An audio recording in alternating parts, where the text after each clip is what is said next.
The critical patriot دیکھنے والے سب دوستوں کو سلام. آج ہمارے ساتھ موجود ہیں جناب ڈاکٹر تیمور رحمان صاحب. تیمور رحمان صاحب Lahore university of management sciences میں پولیٹیکل سائنس کے ٹیچر ہیں. اس کے ساتھ ساتھ یہ پولیٹیکل ایکٹیوسٹ بھی ہیں اور میوزیشین بھی ہیں. ان کے یہ سیکرٹری جنرل ہیں مزدور کسان پارٹی کے, اور ان کا لال بینڈ جو ہے نہ صرف پاکستان بلکہ انڈیا میں بھی بہت مشہور ہے.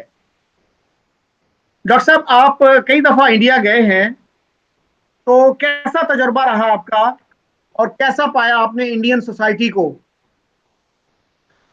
السلام علیکم شکیل صاحب. سب سے پہلے تو بہت شکریہ کہ آپ نے دی کرٹیکل پیٹریٹ پہ مجھے دعوت دی اور اتنا خوبصورت انٹروڈکشن بھی کرایا. میں انڈیا تقریباً 8-10 دفعہ جا چکا ہوں اور انتہائی خوشگوار تجربہ تھا. بلکہ تقریباً 1 مہینہ میں نے کلکتہ کے اندر مختلف یونیورسٹیز کے اندر بھی گزارا, تو کافی ٹائم میں نے وہاں پہ گزارا ہے. ویسٹ بنگال کے اندر بھی, دلی کے اندر بھی, ممبئی کے اندر بھی, پونے بھی گیا ہوں, اور بھی بنگلور وغیرہ. تو کافی مختلف علاقوں میں گھوما پھرا ہوں, پنجاب بھی کئی دفعہ گیا ہوں. تو ہمیشہ یہ پایا کہ جو عام پبلک ہے, عام لوگ ہیں, انہوں نے تو انتہائی محبت سے انتہائی پیار دیا اور گلے سے لگایا بلکہ کہنا چاہیے. اور بہت ساری معلومات ان کے پاس غلط معلومات ہے پاکستان کے حوالے سے.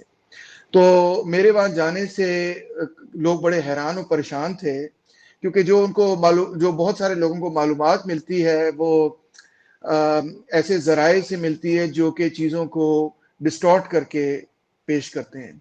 تو جب رمیش کمار نے مجھے این ڈی ٹی وی پہ دعوت دی, تو وہاں پہ آپ وہ پروگرام انٹرنیٹ پہ بھی موجود ہے, تو وہاں پہ جب آپ سوال وغیرہ سنیں گے تو آپ خود بھی حیران ہوں گے کہ یہ کیسے سوال ہیں عجیب و غریب, کیونکہ اس کی وجہ یہی ہے کہ لوگوں کے پاس بہت ساری مس انفارمیشن ہے.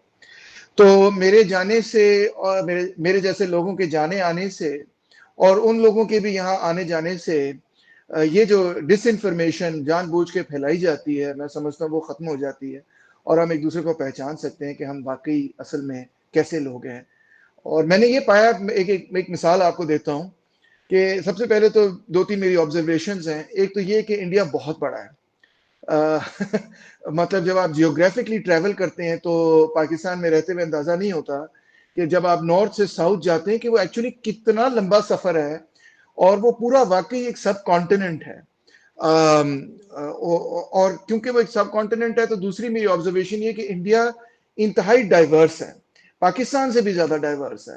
جب آپ ساؤتھ انڈیا چلے جاتے ہیں تو آپ کو ایسے محسوس ہوگا کہ آپ کسی اور ملک میں ہیں, آپ کو محسوس ہی نہیں ہوگا کہ آپ انڈیا میں ہیں. اور جب آپ نارتھ انڈیا میں ہوتے ہیں, خاص طور پہ پنجاب میں ہوں یا دلی وغیرہ میں ہوں, تو بالکل آپ کو ایسے محسوس ہوگا کہ اگر آپ سائن بورڈ نہ پڑھیں تو دلی میں تو آپ کو ایسے محسوس ہوگا کہ آپ لاہور بیٹھے ہیں, ممبئی میں آپ کو ایسے محسوس ہوگا کہ شاید آپ کراچی بیٹھے ہیں. تو بہت ساری سملیرٹیز بھی ہیں پاکستان کے ساتھ اور بہت ساری ڈس سملیرٹیز بھی ہیں پاکستان کے ساتھ. ساؤتھ میں آپ جائیں گے تو آپ 2 لفظ بھی نہیں سمجھ سکیں گے کہ لوگ کیا بات کر رہے ہیں کیا بات نہیں کر رہے.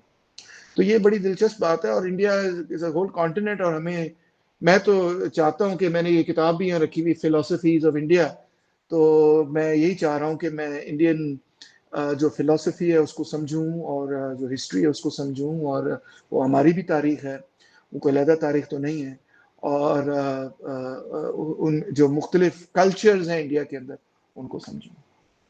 ڈاکٹر صاحب, آپ نے بڑی اچھی باتیں کی ہیں انڈیا کے حوالے سے. تو سر, ہمارے ہاں بھی تو یہ نالج گیپ بہت زیادہ ہے نا. تو آپ نے وہاں دیکھا ہوگا کہ وہاں پہ پاکستان اسٹڈیز بہت سی یونیورسٹیز میں موجود ہے یہ سبجیکٹ, لیکن پاکستان کی یونیورسٹیز میں انڈین اسٹڈیز یا انڈیا کے بارے میں کوئی خاص توجہ نہیں دی جاتی. ایک طرف تو ہمیں بتایا جاتا ہے کہ انڈیا ایگزسٹینشل تھریٹ ہے, ہمارے لیے وجودی خطرہ جی ہے, لیکن جی ہماری یونیورسٹیوں میں, ہمارے تھنک ٹینکس میں ایک بھی ایسا شخص نہیں ہے جس کو ہم کہہ سکیں کہ he is an expert on India, کہ جس نے کتابیں لکھی ہیں, جس نے آرٹیکلز لکھے ہیں, جو انڈیا کو جانتا ہے. تو اس صورتحال کو کیسے دیکھتے ہیں آپ؟ ہاں جی, یہاں پہ ڈسکریج کیا گیا ہے کہ ہم انڈیا کو سمجھیں اور جانیں اور پڑھیں, انلیس کہ وہ ایک مخصوص زاویے سے آپ اس کو سمجھنے کی کوشش کریں جس میں آپ یہی ثابت کریں کہ وہ بڑے برے ہیں اور ہم بڑے اچھے ہیں. تو مگر اس فریم ورک سے باہر نکل کر میرا خیال ہے کہ اسکالرشپ کی ضرورت ہے, دونوں سائڈز آف بارڈر پہ کہ اس کو ثابت کرنے کے بجائے کہ ہم بڑے اچھے ہیں وہ بڑے برے ہیں، ہمیں یہ سمجھنا چاہیے کہ وہ ہیں کون اور ہم ہیں کون. اس کی طرف توجہ دینی چاہیے. ویسے کچھ اسکالرز ہیں جو میں سمجھتا ہوں، محمد وسیم صاحب ہے اور انہوں نے اس پر کافی اچھے مضامین وغیرہ لکھے ہیں اور وہ پڑھاتے بھی ہیں، مگر بہت چند ہیں، بہت ہی چند لوگ ہیں ایسے جو کہ جن کو آپ کہہ سکتے ہیں کہ وہ ایکسپرٹس ہیں انڈین پالیٹکس پہ اور انڈیا کی ہسٹری پہ. بہت چند لوگ ہیں. ڈاکٹر وسیم جو ہیں قائد اعظم یونیورسٹی میں میرے بھی استاد تھے اور آج کل وہ میرا خیال ہے لمز میں ہی ہیں. انہوں جی نے ایک تھیسس سپروائز کیا تھا بی جے پی پہ اور وہ جی کافی اچھا تھیسس سمجھا جاتا ہے. اے جی نورانی صاحب نے بھی اس کی تعریف کی، ورنہ پاکستان میں اس طرح کا کام جو ہے وہ بہت کم ہوا ہے. لیکن وہ بھی جو ہے ہم نہیں کہہ سکتے کہ فل ٹائم انڈیا کو اسپیشلائز کرتے ہیں. اچھا سر، آپ ایک دفعہ جو ہے اسٹوڈنٹس کو لے کے ربوہ گئے تھے، جی. اس پہ اوریہ مقبول جان صاحب کا بڑا ہی ہاسٹائل ریئیکشن آیا تھا سامنے. تو کیا آپ نے ان سے رابطہ کیا؟ کیا صورتحال ہوئی تھی وہ نہ صرف اوریہ صاحب کا بڑا شدید رد عمل تھا، بلکہ جو ختم نبوت کانفرنس ہے جس میں تمام دائیں بازو کی سیاسی پارٹیاں اور تنظیمیں اکٹھی ہوتی ہیں، تو ان کا بھی بڑا شدید رد عمل تھا. اور کراچی سے اخبار نکلتا ہے امت، انہوں نے بھی میرے خلاف بڑا کچھ پبلش وغیرہ کیا. خادم رضوی صاحب نے بھی میرے خلاف بیان دے دیا، جماعت اسلامی نے بھی میرے خلاف بیان دے دیا. تو کئی تنظیمیں تھیں جو اس پر بیان دے رہی تھیں. تو امت سے تو میں نے رابطہ کیا، اس میں بہت ساری ڈس انفارمیشن تھی. میں نے کہا آپ نے یہ چیز پبلش کی ہے اور آپ نے مجھ سے رابطہ نہیں کیا. جرنلزم کے بنیادی اصولوں میں ہے کہ آپ تصدیق تو کریں، تحقیق تو کریں کہ بھئی واقعی یہ حقیقت ہے یا نہیں ہے.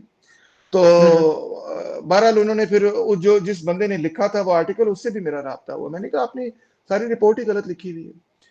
تو اوریہ صاحب نے بھی پھر جو لکھا اس کے حوالے سے بھی میں نے جوابی ایک ویڈیو بنایا جو کہ یوٹیوب پہ موجود ہے. اور اس میں میں نے یہی جواب دیا کہ پاکستان کے اندر کسی بھی جگہ جانے پر یا کسی پاکستانی سے ملنے پر پابندی عائد کرنا تو انتہائی قانون کی بھی خلاف ورزی اور اخلاقیات کی بھی مخالف ہے. اگر ہماری مذہبی یا نظریاتی یا عقیدے کا اختلاف ہو کسی سے، ہندو سے ہو، سکھ سے ہو، عیسائی سے ہو، احمدی سے ہو، کسی سے بھی ہو، تو اس سے یہ نتیجہ اخذ کر لینا کہ ہم ان سے ہاتھ نہیں ملا سکتے، ہم ان سے سلام دعا نہیں کر سکتے، ہم ان کے بارے میں جان نہیں سکتے، ہم ان کو کیا پاکستانی نہیں سمجھتے. تو یہ انتہائی میں سمجھتا ہوں کہ نہ صرف غلط بات ہے، غیر اخلاقی ہے، غیر آئینی بھی ہے. تو اس پر میں نے اعتراض بھی کیا. اور میرا خیال ہے کہ اس پہ بھی ایک عجیب و غریب قسم کی وہ آرگیومنٹ پریزنٹ کی جاتی ہے کہ جیسے مقصد یہ ہے، وہ یہ ثابت کرنے کی کوشش کر رہے تھے کہ مقصد یہ ہے کہ میں لوگوں کو احمدی بنانا چاہتا ہوں. اب اس سے زیادہ ابسرڈ بات تو کوئی ہو نہیں سکتی میں سمجھتا ہوں.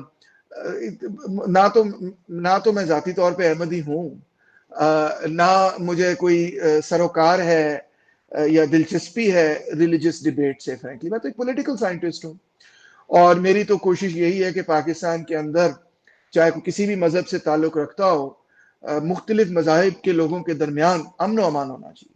تو بہرحال جب میں نے ان کا کیمپین یہی تھا کہ وہ مجھے لمز سے جو ہے نا نکالیں، اور انہوں نے یہ بھی دھمکی لگائی تھی کہ لمز کے باہر وہ آ کے کھڑے ہو جائیں گے جب تک کہ لمز یہ فیصلہ نہ کرے کہ تیمور رحمان کو جو ہے نا وہ لمز سے نکال دیا جائے.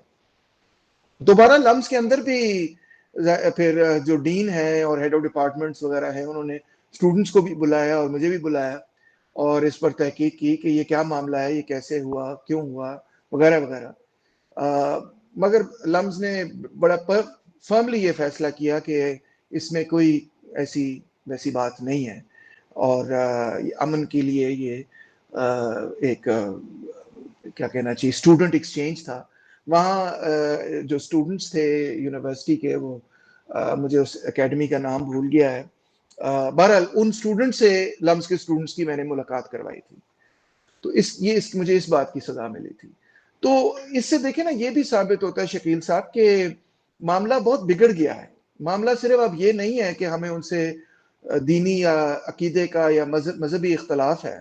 معاملہ اب یہ ہے کہ یہ قوتیں یہ چاہتی ہیں کہ ہم ان تمام لوگوں کا معاشی سماجی بائیکاٹ کرتے ہیں اور ان سے کسی قسم کے کوئی تعلقات جو ہے، تمام تعلقات جو ہیں وہ توڑ دیں، اور اگر کوئی ان سے کوئی تعلقات قائم کرنے کی کوشش کرے اس کمیونٹی سے، صرف چاہے وہ صرف اس مقصد کے لیے ہوں کہ بھئی ہم جاننا چاہتے ہیں کہ آپ کیسے رہ رہے ہیں، آپ کون لوگ ہیں، تو وہ بھی اب منع کرنے کی ایک کوشش ہے. تو یہ تو کانسٹیٹیوشن آف پاکستان کی اور ہیومن رائٹس کی ٹوٹل وائلیشن ہے. آپ ان کا سماجی بائیکاٹ نہیں کر سکتے محض اس بنیاد پہ کہ ان کے خلاف آپ کو ایک مذہبی، ان کے حوالے سے آپ کو ایک مذہبی اختلاف ہے. یہ پاکستان کا قانون آپ کو اجازت نہیں دیتا، اور کوئی بھی فرد اگر یہ کرنے کی کوشش کر رہا ہے تو وہ اسپرٹ آف دا کانسٹیٹیوشن اور لیٹر آف دا کانسٹیٹیوشن کے بالکل خلاف جا رہا ہے، اور وہ ایک ایسی چیز کرنے کی کوشش کر رہا ہے جو کہ اللیگل ہے. کیونکہ آپ کسی بھی کمیونٹی کو on the basis of the religion آپ ان کے خلاف ان کا سوشل بائیکاٹ یا ان کے خلاف ڈسکریمنیٹ نہیں کر سکتے. بائی لا آپ ڈسکریمنیٹ نہیں کر سکتے. تو دیٹس واٹس گوئنگ آن، اور یہ بہت خطرناک بات ہے. جی آپ نے بڑی اہم وضاحت کی. تو سر ایک وقت تھا کہ جب ہمارے وزیر خارجہ جو تھے، پہلے وزیر خارجہ جن کو بانی پاکستان نے وزیر خارجہ بنایا، وہ ایک احمدی تھے، اور جی انٹرسٹنگلی وہ مسلم لیگ کے صدر بھی رہے 1931 میں کچھ دیر کے لیے. جی بالکل. تو جی اب کیا صورتحال ہے؟ کچھ عرصہ پہلے چیچا وطنی میں ایک احمدی اسٹیشن ماسٹر کو بھیجا گیا، تو شہر میں ہڑتال ہو گئی تھی. اور اب آپ نے جو یونیورسٹی کی صورتحال ایکسپلین کی، یہ کافی شاکنگ ہے کہ یونیورسٹی میں اگر ایک پروفیسر اس طرح سے کرتا ہے تو اس پہ معاشرے میں کس طرح کا ریئیکشن آتا ہے.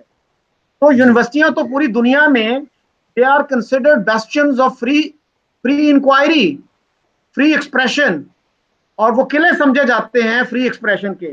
تو ہمارے ہاں تو یونیورسٹیوں پہ بھی پابندیاں لگائی گئی ہیں. مجھے یاد پڑتا ہے کچھ عرصہ پہلے لمز نے ہی ماما قدیر کو انوائٹ کیا تھا، تو وہ سیمینار کیوں کینسل کرنا پڑا لمز کو؟ اچھا، میں ایک اس سے پہلے ماما قدیر کی بات سے پہلے میں آپ کو یہ بھی بتاؤں کہ ہم نے وہاں جب ہم ربوہ گئے تو جرم کیا تھا ہمارا. جو سب سے بڑا جرم تھا نا وہ یہ تھا کہ سارے طالب علموں کو میں نے اکٹھا کیا، لمز کے بھی تھے اس میں، اور ادھر میرے خیال ہے نصرت اکیڈمی ہے شاید اس کا نام، اس یونیورسٹی کے کالج کے اسٹوڈنٹس کو اکٹھا کیا، اور اکٹھے ہم نے ایک پاکستانی جھنڈا پکڑا ہوا تھا، اور ہم نے قومی ترانہ وہاں پہ گایا کہ ہم سب پاکستانی ہیں. یہ میرا جرم تھا سب سے بڑا. آپ اندازہ کریں کہ احمدیوں کے ساتھ کھڑے ہو کے مل کر قومی ترانہ گانے پر بھی لوگوں کو اعتراض ہے، تو کوئی وزیر بنا دینا یا کوئی سفیر بنا دینا یا کوئی کسی آفیشیل پوزیشن میں کسی احمدی کو لے آنا، تو یہ آج ناممکن ہو چکا ہے پاکستان کے اندر. دوسرا سوال آپ نے ماما قدیر کا کیا، تو وہ جو ہماری ڈپارٹمنٹ ہے Mushtaq Gurmani school of humanities and social sciences, تو ان کی طرف سے ایک میری اس میں کوئی انوالومنٹ نہیں تھی. ان کی طرف سے ایک پروفیسر ہیں جو اب لمز میں نہیں رہی، فرینچ پروفیسر ہیں، تو فلسفی کی پروفیسر ہیں، تو انہوں نے بیسکلی دعوت دی. آئی رحمان صاحب بھی اس میں شامل تھے، اور بھی بہت سارے لوگ شامل تھے. ایک پورا پینل تھا ہیومن رائٹس پہ، جس میں ایک سپیکر ماما قدیر بھی تھے. تو اس پہ کچھ اوپر سے احکامات آئے لمز کی وائس چانسلر، ڈینز وغیرہ کو، کہ اس ایونٹ کو جو ہے وہ کینسل کر دیا جائے، ہم اس ایونٹ کو نہیں ہونے دیں گے. تو لہٰذا وہ ایونٹ پھر یونیورسٹی نے کینسل کروا دیا. پہلے تو انہوں نے کافی کوشش کی کہ نہیں جی ایسی کوئی بات نہیں ہوگی، آپ بے فکر رہیں، ہیومن رائٹس کے حوالے سے ڈسکشن ہے، تو کوئی ایسی بات نہیں ہوگی جو کہ پاکستان مخالف سمجھی جا سکے یا جو بھی. تو مگر وہ نہیں کنونس تھے، انہوں نے کہا نہیں اس کو جو ہے وہ ختم کیا جائے. تو وہ ختم ہو گئی. تو جب وہ ختم ہوئی تو اس پہ میں نے اعتراض کیا، اور اخباروں نے جب مجھ سے رابطہ وغیرہ کیا تو میں نے بتا دی یہ بات جو میں آپ سے بھی کر رہا ہوں، کہ یہ اوپر سے پریشر تھا، یونیورسٹی کی طرف سے بند کرنے کا کوئی ارادہ نہیں تھا، مگر کیونکہ اوپر سے احکامات آئے یونیورسٹی کو تو لہٰذا یونیورسٹی نے کینسل کیا. اس وقت تنقید یونیورسٹی پہ ہو رہی تھی کہ آپ نے کینسل کیوں کیا، کہ تو ہم نے یہ سمجھایا کہ ہماری خواہش تو نہیں تھی کینسل کرنے کی، مگر اوپر سے حکم آیا تو ہمیں مجبوراً کینسل کرنا پڑا. تو اس حوالے سے پھر میرے خلاف بڑا ریئیکشن شدید، اس پہ بھی میرے خلاف بڑا شدید ریئیکشن ہوا، سوشل میڈیا پہ بھی ریئیکشن ہوا، اور اب مین سٹریم میڈیا پہ بھی ریئیکشن ہوا. تو احمد قریشی صاحب نے جو ہے وہ پروگرام کیا ایکسپریس ٹی وی پر، میرے خلاف ایک پروگرام کیا، ماما قدیر اور میرے خلاف دونوں. پھر اس کے بعد اس جب پروگرام کے بعد سبین محمود ہوا کرتی تھی کراچی میں، جو T2F کی ڈائریکٹر تھی، تو انہوں نے سوچا کہ یہ جو لمز میں سیمینار نہیں ہوا وہ میں کراچی میں T2F میں سیمینار کرواؤں گی.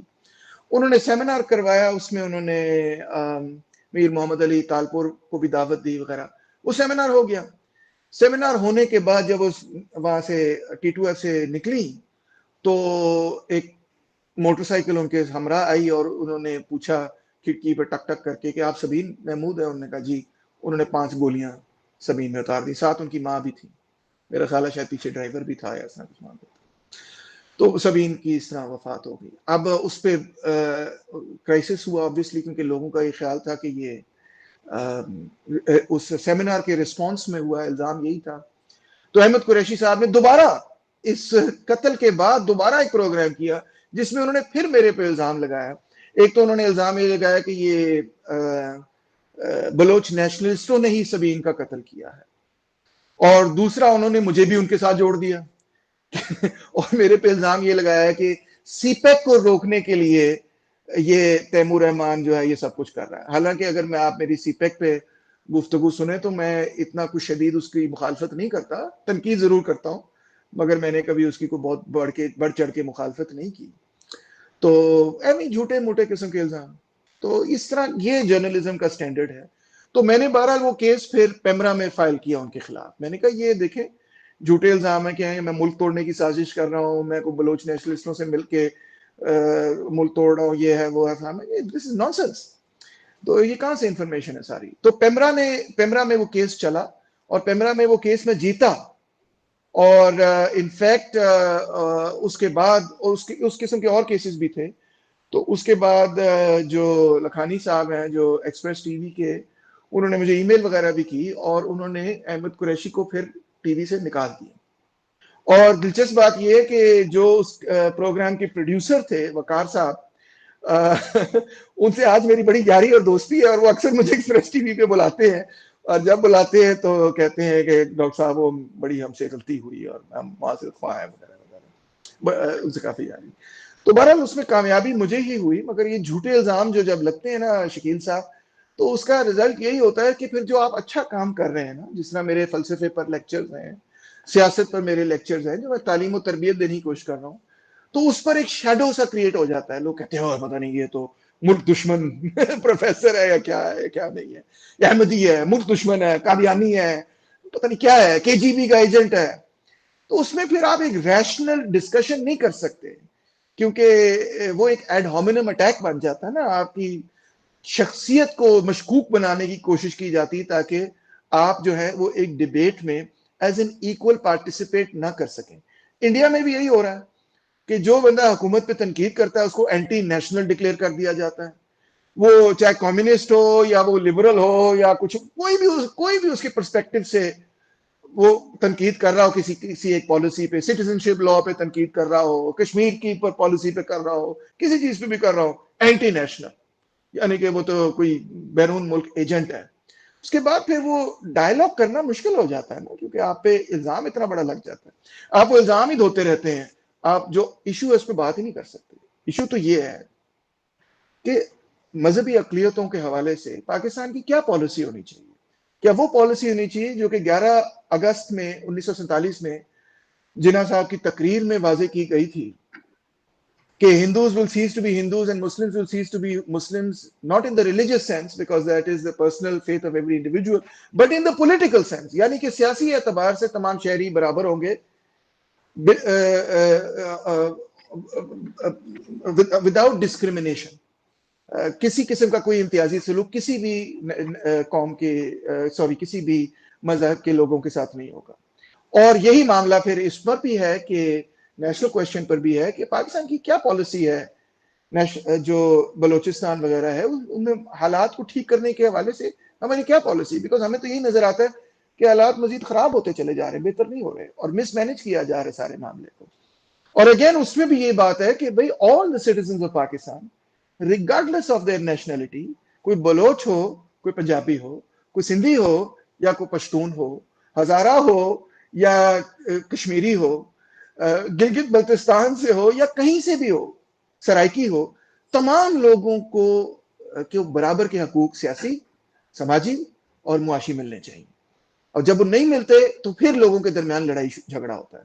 تو ہماری تو یہی ہمیشہ کوشش رہی ہے کہ جو پالیسیز ہیں یا جو پروسیسز ہیں کیپٹلسٹ ڈیولپمنٹ کے پروسیسز جس سے لا برابری پیدا ہوتی ہے اور پھر لڑائی جھگڑا پیدا ہوتا ہے، اس کو ختم کرنا ہے. ہم تو کبھی بھی اس چیز کے قائل نہیں رہے. میں تو مارکسسٹ ہوں، کھل کے کہتا ہوں، سب جانتے ہیں. مارکسسٹ تو کبھی بھی اس چیز کا قائل نہیں ہوتا کہ مذہب کی بنیاد پہ یا لسانی بنیادوں پہ لوگوں کے درمیان جھگڑا ہو. بالکل اس چیز کے الٹ مارکس نے ہمیشہ، اور ترقی پسندوں نے ہمیشہ بات کی ہے کہ رنگ و نسل ذات سے بلا ہو کر ہم نے اپنی سیاسی آزادی کی جدوجہد اور معاشی خود مختاری اور آزادی کی جدوجہد کر لی ہے. تو ہم تو کبھی بھی مذاہب کے درمیان اور قوموں کے درمیان جھگڑے کو تیز نہیں کرتے. ہمیشہ پالیسی اس کو ختم کرنے کی رہی ہے. اور یہ لاتعداد مارکس کے، لینن کے اور مختلف اور اینگلز کے ورکس میں بات موجود ہے. مگر یہ لوگ جو ہے نا، یہ شکیل صاحب پڑھتے کہاں ہے؟ انہوں نے کبھی کوئی چیز پڑھی ہو تو پھر ان سے کوئی ڈیبیٹ ڈسکشن کی جائے نا. یہ پڑھتے کہاں ہے؟ ان کا طریقہ یہی ہوتا ہے کہ ان پہ کوئی تنقید کر دی جائے تو بس وہ ایک انبار نکال لیتے ہیں الزامات کا، اور پھر آپ الزامات ہی دھوتے رہتے ہیں. جو ایکچوئل ایشو ہے وہ پھر رہ جاتا ہے. اچھا ڈاکٹر صاحب، آپ نے بات کی یونیورسٹیز میں فریڈم آف ایکسپریشن کی. I جی did my masters in media and communications at the London School of Economics. وہاں پہ جی مجھے ایک دفعہ نوٹس نظر آیا، نوٹس بورڈ پہ انویٹیشن تھی کہ should Scotland be an independent country? Let's debate. اس جی وقت میں نے اس کی اہمیت کو نہیں سمجھا، لیکن اب مجھے وہ زیادہ سمجھ آتی ہے بات جی کہ مغرب کی جو یونیورسٹیاں ہیں وہ کیوں میگنیٹ بن گئی ہیں باہر کے بہترین اسٹوڈنٹس کے لیے، کہ وہاں پہ فریڈم آف ایکسپریشن ہے، فریڈم آف انکوائری ہے. تو کیا جی یو کے کو کوئی خطرہ پیدا ہو گیا کہ جی ایل ایس سی میں اس طرح کی ڈیبیٹ ہوگی؟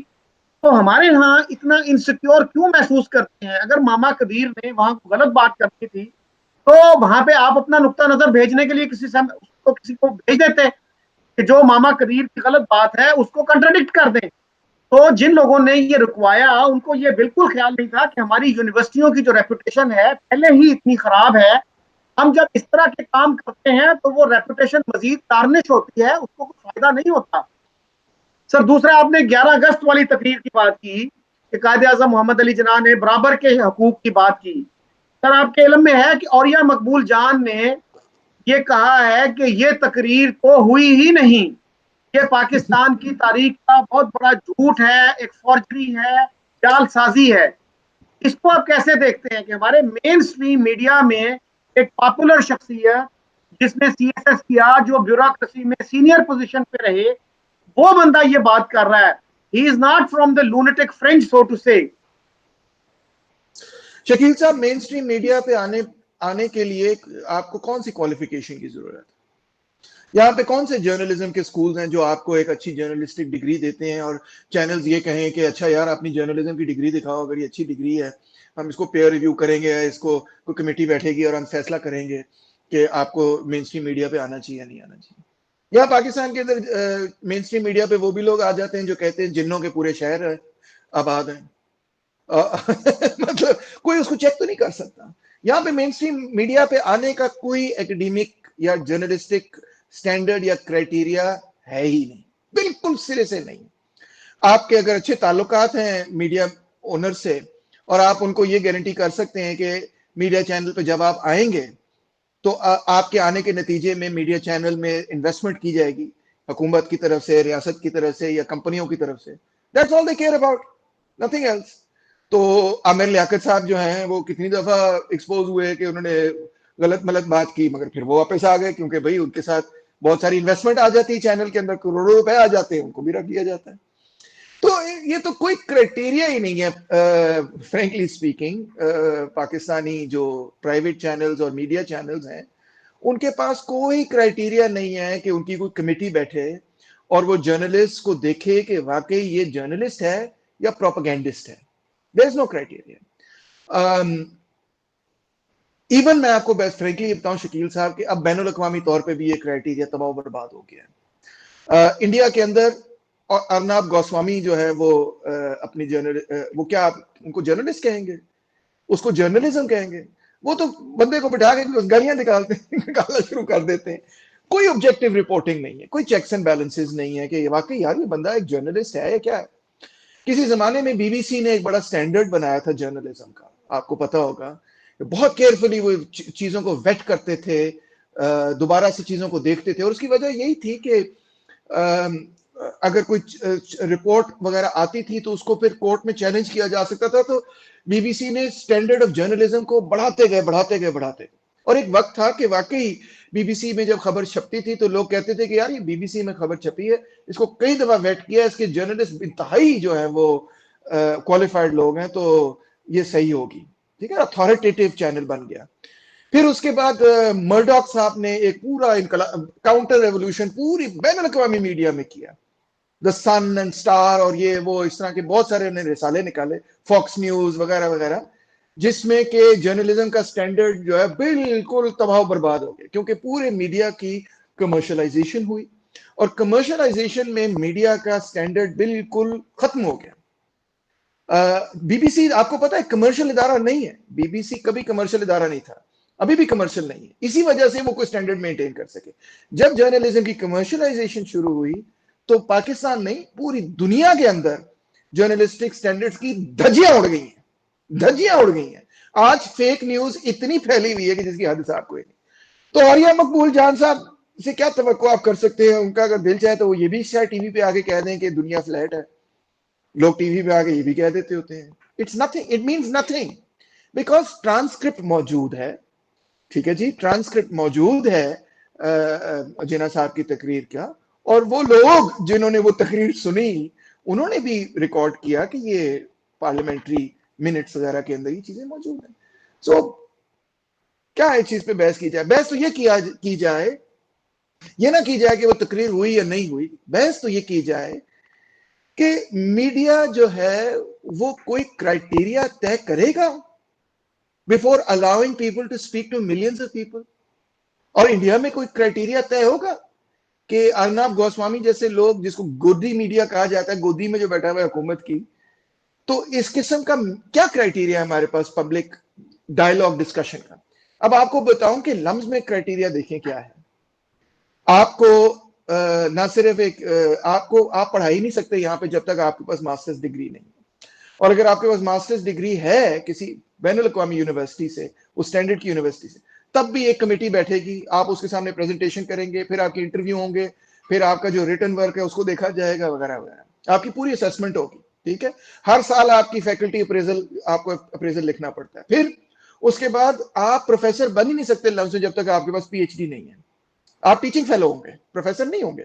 آپ اسسٹنٹ پروفیسر بنتے ہیں جب آپ کے پاس کوئی بڑے ادارے سے پی ایچ ڈی ہو, جس طرح سوئس سے, یونیورسٹی آف لنڈن سے, یا ہارورڈ, کیمبرج وغیرہ سے. پھر آپ بنتے ہیں اسسٹنٹ پروفیسر. پھر اس کے بعد آپ 6 سال اور لگاتے ہیں, اور آپ جو ہے نا, آپ نے کم سے کم 3, 4, 5 ایکڈیمک پبلیکیشنز کریں گے, تو آپ پھر ٹینیورڈ ایسوسیٹ پروفیسر بنیں گے, جو کہ میں ہوں اس وقت, ٹینیورڈ ایسوسیٹ پروفیسر. وہ جو آپ پبلیکیشنز کریں گے وہ بھی تقریباً 8-10 لوگوں کی کمیٹی, جس میں سے آدھے لوگ بین الاقوامی ہوں گے اور آدھے پاکستانی ہوں گے, وہ آپ کی پبلیکیشنز چیک کریں گے, پھر جا کے آپ ایسوسیٹ پروفیسر بنیں گے, اور آپ کے پاس یہ رائٹ, یہ چیک. اچھا, اس کے بعد 10 سال پڑھانے کے بعد آپ فل پروفیسر بنیں گے. اس کے مزید آپ نے اور پبلیکیشنز وغیرہ جو ہے کرنی ہوں گی, وہ بھی کمیٹی ویٹ کرے گی, چیک کرے گی, پھر جا کے آپ کو ٹائٹل ملے گا کہ آپ ایک فل پروفیسر ہیں. یہ یونیورسٹی کے کرائٹیریا ہیں اور وہ جرنلزم کے کرائٹیریا ہیں, زمین آسمان کا فرق ہے. تو میں دوستوں سے یہی کہوں گا کہ ایسی چیزوں کو, یہ تو جرنلزم کے سٹینڈرڈز اتنے پور ہو چکے ہیں کہ مین سٹریم میڈیا پہ کوئی بھی بات آئے تو میرا خیال ہے اس کو دوبارہ سے آپ کو خود ریسرچ کر کے چیک کرنی چاہیے. اچھا تیمور صاحب, آپ چونکہ انڈیا اتنا آتے جاتے رہے ہیں, بیفور وی کنکلوڈ, تو آپ کے ذہن میں کیا آتا ہے کہ کس طرح سے انڈیا پاکستان کے ریلیشنز امپروو ہو سکتے ہیں؟ پچھلے دنوں ایسی خبریں آئی تھیں کہ ہماری ملٹری اسٹیبلشمنٹ نے یہ فیصلہ کیا ہے کہ انڈیا کے ساتھ اچھے تعلقات قائم ہونے چاہیے, ٹریڈ ہونی چاہیے, لیکن ہمارا جو میڈیا ہے وہ تو جب بھی انڈیا کا ذکر آتا ہے وہ اصلی دشمن لکھتے ہیں, اور وہ ایسا ازلی دشمن جو مکار بھی ہے, جس کا چہرہ بھی مکروہ ہے, تو اس نیریٹو کے ساتھ کیا ہم اچھے تعلقات قائم کر سکتے ہیں انڈیا سے؟ میرا خیال ہے پاکستانی میڈیا میں تو کافی امپروومنٹ آئی ہے. امپروومنٹ میں بات کر رہا ہوں 1980s کے پاکستانی میڈیا کو اگر ہم دیکھیں تو بہت ہی ڈفرینٹ, روزانہ شام کو یہی خبر تھی کہ انڈیا نے یہ کیا وہ کیا فلانا کیا. مگر اب میرا خیال ہے کہ ایک طرف آپ جانتے ہیں کہ وہ لوگ ہیں جو کہ یہ نیریٹو لے کر ابھی بھی پاکستانی میڈیا پر آتے ہیں, مگر پاکستانی میڈیا پر اب بہت سارے ایسے لوگ بھی ہیں جو کہ پاک انڈیا امن کی حمایت کرتے ہوئے نظر آتے ہیں اور کھل کر حمایت کرتے ہوئے نظر آتے ہیں. منیز جہانگیر بھی ہیں اس پہ, آسما شرازی بھی ہیں اس میں, جیو پہ کیا نام ہے خانزدہ, کیا نام ہے ان کا, شاہزیب خانزدہ ہے. تو کافی یہ ڈفرینٹ پوائنٹ آف ویوز آپ کو مین اسٹریم میڈیا پاکستانی میں نظر آتے ہیں. اس کے مقابلے میں جہاں 1980s میں انڈین میڈیا میں آپ کو دوردرشن پہ شاید ہی کوئی رپورٹ پاکستان کے خلاف ملتی تھی, وہ اکثر اگنور کرتے تھے, وہ بات ہی نہیں کرتے تھے پاکستان کے بارے میں, کوئی رپورٹ ہی نہیں ہوتی تھی پاکستان کے حوالے سے انڈین میڈیا پہ 80s میں جب اسٹیٹ اونڈ میڈیا چلا کرتا تھا, کبھی کبھار رپورٹ آ جاتی تھی. تو اب بالکل وہاں پہ الٹ ہو چکا ہے جب سے پرائیویٹ میڈیا وہاں پہ ڈومینیٹ کر رہا ہے, جس کو, اور بی جے پی کی ڈومینیشن ہو گئی ہے, تو ہر خبر کو پاکستان کے ساتھ جوڑ دینے کی کوشش کی جاتی ہے کہ یہ کوئی اینٹی نیشنل پاکستان کے ساتھ جڑے ہوئے ہیں جو کہ بہت معاملہ خراب کر رہے ہیں. تو اس وقت واقعی یہ دیکھیں, کچھ ایک وقت ایسا تھا کہ جب ہم کہہ سکتے تھے کہ پاکستان اگریسو پوسچر رکھتا ہے اور انڈیا جو ہے وہ اگنور کر رہا ہے. مگر اب بی جے پی کی حکومت جب سے ہے تو آپ دیکھیں گے کہ انڈیا کے اندر بھی ایک اگریسو پوسچر ہے موجود. تو انڈین پروگریسوز اور پاکستانی پروگریسوز دونوں کو مل کر دونوں سائڈز آف دا بارڈر پہ جو اگریسو پوسچر کرنے والا نیریٹو ہے اس کو چیلنج کرنا پڑے گا, اور چیلنج کر کے لوگوں کو یہ سمجھانا پڑے گا کہ انڈیا اور پاکستان دونوں ملکوں کی عوام کے مفاد میں یہی ہے کہ ہم ایک دوسرے کے انٹرنل افیئرز میں عمل دخل بالکل نہ کریں, ختم کریں, اور اپنے اندرونی معاملات کو بہتر کریں, اپنے ملک کے اندر ترقی کے رستے کھولیں, بے روزگاری کو ختم کریں, غربت کو ختم کریں, کرونا وائرس سے ڈیل کریں. انڈیا کے اندر بڑے برے حالات اس وقت ہیں, اور پاکستان کے اندر پاکستان کے اندر ایک ٹرینڈ بھی چلا, اور ایدی فاؤنڈیشن نے بھی یہ کہا, اور انفیکٹ منسٹروں وغیرہ نے بھی یہ کہا کہ ہم نہ صرف ایمپتھائز کرتے ہیں مگر انڈیا کی مدد کرنے کے لیے, امداد کرنے کے لیے بھی تیار ہیں. اس قسم کے کانفیڈنس بلڈنگ جیسچرز کی ضرورت ہے. پاکستان اس قسم کے کانفیڈنس بلڈنگ جیسچرز کرے, جس طرح انہوں نے وہ کوریڈور کھولا کہ سکھا سکیں اور جا سکیں. اسی طرح ویزا رجیم, خاص طور پہ 65 ایئر اینڈ پلس جو لوگ ہیں ان کو ویزا کی ریکوائرمنٹ معاف کر دی جائے, تھوڑا لبرل کیا جائے ویزا رجیم کو, تاکہ لوگ آئیں دیکھیں کہ پاکستانی کوئی خونخوار قسم کے لوگ نہیں ہیں. انڈینز یہاں آئیں گے, دیکھیں گے, تو واپس جا کے لوگوں کو بتائیں گے کہ یار میں تو پاکستان گیا ہوں, وہ تو ہمارے جیسے لوگ ہیں, اور وہ کوئی انڈیا سے جنگ نہیں چاہتے. چند لوگ ہوں گے جو چاہتے ہیں مگر عام پبلک تو نہیں چاہتی. تو اس طرح سے میں سمجھتا ہوں. اور پھر سب سے اہم بات شکیل صاحب یہ ہے کہ انڈیا سے تجارت کھولیں. میری رائے یہ ہے کہ انڈیا سے تجارت کھولیں. دیکھیں انڈیا بہت بڑی منڈی ہے, اور ہمارا معاشی بحران انتہائی شدید ہے, تو ہمیں انڈیا سے تجارت کھولنی چاہیے اپنی اکانومی کو اسٹرینتھن کرنے کے لیے. تجارت کھولنے کے نتیجے میں ہی شاید انڈیا اور پاکستان کے درمیان تعلقات بہتر ہوتے چلے جائیں. اچھا یہ سر, کچھ آپ نے تجارت کی بات کی, سر انڈیا نے, آپ فلم میں ہوگا کہ 96 میں موسٹ فیورڈ نیشن یا MFN دیا پاکستان کو, پاکستان نے آج تک نہیں دیا. اور سر ارنب گوسوامی کی آپ نے بات کی تو مجھے یاد ہے مبشر زیدی اور باقی لوگ ذرا ہٹ کے, اس میں ایک دفعہ انہوں نے ارنب گوسوامی کی سرپرائزنگلی تعریف کی کہ اس نے شیو سینا کے کچھ لوگوں کو جس طرح سے کریٹیکلی انٹرویو کیا, اس نے کہا پاکستان میں کوئی جرنلسٹ کسی پاکستانی ایکسٹریمسٹ کو اس طرح سے انٹرویو نہیں کر سکتا. So he got this unexpected praise from an organization like Dawn. تو سر انڈیا میں روش کمار جیسے لوگ, برکھا دت, راجدیپ جیسے لوگ بھی تو ہیں نا, تو کیا یہ جرنلسٹ جو ہیں یہ کیوں نہیں مل کے کچھ کام کر سکتے؟ اور ایک سر ہمارے یہاں ایسا بھی ایک اسکول آف تھاٹ موجود ہے, میری خود فیس بک پہ ایک صاحب نے لکھا کہ جی پاکستان انڈیا کی نفرت کے ساتھ ہی برقرار رہ سکتا ہے اس کے بغیر یہ قائم نہیں رہ سکتا. ان کا نقطہ نظر یہ ہے جی کہ اگر دو قومی نظریہ ہے, دو قومی نظریے کا مطلب ہے ہندو اور مسلمان اتنے مختلف ہیں وہ اکٹھے نہیں رہ سکتے, تو پھر یہ دو ملک کیسے آرام سے رہ سکتے ہیں؟ یہ تو ٹو نیشن تھیوری کی نیگیشن ہو جائے گی. دیکھیں کئی آپ نے مختلف چیزیں جو ہے نا وہ ریز کی ہیں. پہلے تو میڈیا کے حوالے سے رویش کمار تو میرا خیال ہے از اے ریمارکیبل جرنلسٹ. میں کہوں گا کہ ایسا زبردست جرنلسٹ شاید ہی ساؤتھ ایشیا میں ہو. ان کو کئی ایوارڈ بھی جیت چکے ہیں اور واقعی ان کا جرنلزم جو ہے نا وہ سٹینڈرڈ کا ہے کہ وہ ایک انسٹیٹیوشن ہے ایک شخص میں. برکت دت سے کچھ حال میں کافی ڈس اپوائنٹمنٹس رہی ہیں.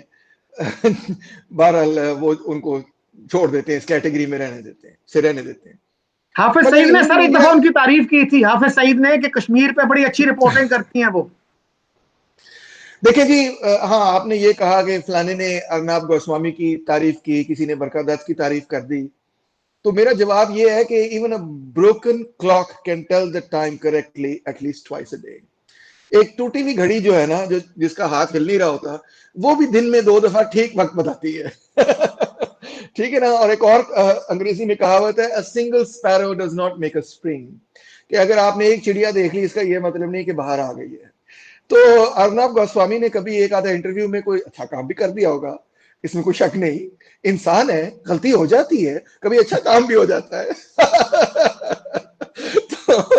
مگر اس کا یہ مطلب نہیں کہ جو بلک ہے اس کی جو اس کی نمبر ایک دیکھیں نا, اس کی جو انٹرویو ٹیکنیک ہے اس پہ مجھے شدید اختلاف ہے. مطلب ہے کہ جب وہ کسی چیز سے ڈس ایگری کرتا ہے تو وہ دوسرے بندے کو جواب دینے کا موقع ہی نہیں دیتا. کتنی دفعہ آپ نے ٹی وی پہ دیکھا, کوئی ٹیکنیک ہی نہیں ہے. مطلب یہ کوئی مناسب طریقہ ہی نہیں ہے بات کرنے کا. یہ جو shouts down the other opponent, چیخیں مارنا شروع کر دیتا ہے تاکہ دوسرا چپ ہو جائے. یہ کیا, یہ تو جرنلزم نہیں ہو سکتا نا. کبھی آپ بی بی سی پہ سوچ سکتے ہیں کہ بندہ آ کے جو چیخیں مارنا شروع کر دے اپنے ہی بلائے ہوئے گیسٹ پہ, ناممکن بات ہے. تو وہ کوئی سٹینڈرڈ نہیں ہے. تو میں اس لیے سمجھتا ہوں کہ, اور اوور آل ان کی جو پوزیشنز وغیرہ نہیں ہیں وہ تو میں سمجھتا ہوں کہ انتہائی تشویشناک ہے. تو اچھا, دوسرا آپ کا سوال تھا میرے ذہن, یہ تو جرنلزم والی بات ہو گئی, دوسرا آپ کا سوال تھا میرے ذہن سے نکل گیا. ایم ہاں, ایف ٹو این جو نیشن ہے, تھیوری, اور جی two two nation nation theory theory, کی, ہاں اور جی ہاں انڈیا سے مخالفت اور نفرت وغیرہ. دیکھیں لانگ ویو آف ہسٹری دیکھیں شکیل صاحب, کہ لانگ ویو آف ہسٹری میں انڈیا کے اندر 3 مختلف ادوار تھے جب انڈیا ایک ہی ملک تھا. ایک گپتا پیریڈ ہے, ایک مغل پیریڈ ہے, ایک برٹش پیریڈ ہے. ٹھیک ہے. اس کے علاوہ ہزاروں سالوں کی تاریخ میں یہاں پہ کئی ریاستیں بنی, ٹوٹی, آپس میں لڑتی رہیں, پھر بکھر گئیں, پھر جڑ گئیں, پھر چھوٹی چھوٹی اسٹیٹس بنتی رہیں, ٹوٹتی رہیں وغیرہ. تو یہ it's part of our history, یہ کوئی تعجب کی بات نہیں. اور اگر ہم یہ سوچ رہے ہیں شکیل صاحب کہ ہماری ریاست کے پاس بڑی کوئی سوفسٹیکیٹڈ قسم کی تھیوری ہونی چاہیے about why Pakistan should exist, تو میں آپ کو یہ بتانا چاہتا ہوں کہ باقی ریاستوں کی تھیوریاں دیکھ لیں, وہ بھی ایسی بیکار قسم کی تھیوری ہیں. I will tell you the truth. اسرائیل کی ریاست کی تھیوری دیکھیں کہ بھئی میرے پردادا کے پردادا کے پردادا کے پردادا کے پردادا کے پردادا کے پردادا کے پردادا کے پردادا کسی زمانے میں یہاں پہ رہا کرتے تھے, لہٰذا میں فلسطینیوں کو یہاں سے نکال دوں اور اپنا گھر بنا دوں. کیا یہ کوئی تھیوری ہے؟ آپ سوچیں, امریکن نیشنلزم کے پیچھے امریکن ڈریم کی تھیوری کیا ہے وہ؟ The whole country was built on the genocide of the Red Indians and then the slavery of the Africans. تو کیا تھیوری ہے؟ کوئی تھیوری نہیں ہے. اور بھی ممالک آپ اٹھا کے دیکھ لیں گے تو آپ کو ایسے ملک بھی ملیں گے جو کہ جن کا کوئی جیوگرافیکل سینس بھی نہیں بنتا. مطلب ہے کہ اس میں جیوگرافکلی بھی وہ عجیب و غریب ممالک ہیں. عرب کنٹریز میں دیکھیں کہ جارڈن اور عراق کیسے قائم ہوئے, کہ بھئی اپنا حسین بن علی سے معاہدہ ہوا ہنری مک موہن کا کہ تم عثمانی خلافت کے خلاف جو ہے جنگ کرو تو ہم تمہیں ریاستیں بنا دیں گے. لو جی, انہوں نے 2 ریاستیں بنا دی, 2 پتروں کو دے دی, ایک عبداللہ کو, ایک فیصل کو. لو جی, جارڈن تمہارا ہو گیا, عراق تمہارا ہو گیا. بارڈر کیسے بنانا ہے, بس یہ لکیر کھینچنے, ختم ہوگی بات. تو کیا اس کی کوئی بڑی ہسٹوریکل سگنیفیکنس نہیں ہے. اور واسٹ میجورٹی کنٹریز آپ جانتے ہیں شکیل صاحب, وہ کلونیل پروسیس کے ذریعے بنی ہیں. جی افریقن کنٹریز کو دیکھ لیں, ساری کنٹری ادھر ادھر, بس جہاں فرانس آ گیا اس نے یہ بارڈر بنا دیا, یا برٹن آ گیا اس نے بارڈر بنا دیا.